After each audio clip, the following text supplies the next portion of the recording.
হোসেন ভাই আজকে এই প্রোগ্রামের প্রধান অতিথি হিসেবে উপস্থিত আছেন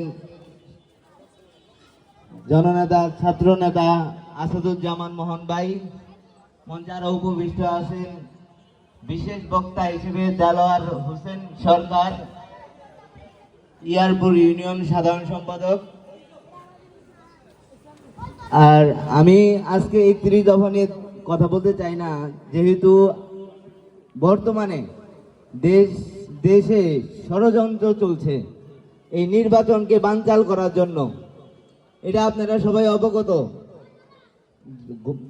সামনে আমাদের জাতীয় নির্বাচন, ফেব্রুয়ারিতে জাতীয় নির্বাচন হওয়ার কথা, কিন্তু একটা দল এবং একটা গোষ্ঠী এই নির্বাচনকে বানচাল করার জন্য গণভোটের পায়তারা করছে। আমরা এই গণভোটকে এখন মানি না। নির্বাচন হবে যেই দিন জাতীয় নির্বাচন হবে সেই দিনই গণভোট হবে।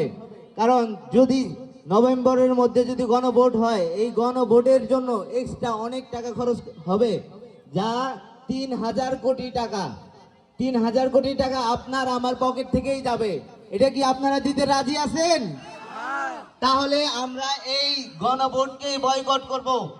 এইটা আমাদের এই প্রোগ্রামের মাধ্যমে সাভারে ছড়িয়ে দিন। শুধু সোশ্যাল মিডিয়াতে এইসব আমরা প্রচারণা করবো না, আমরা যাতে এই জিনিসটা সকলের মাঝে প্রচারণা করতে পারি, এই বলে আমার বক্তব্য শেষ করছি। আসসালামু আলাইকুম।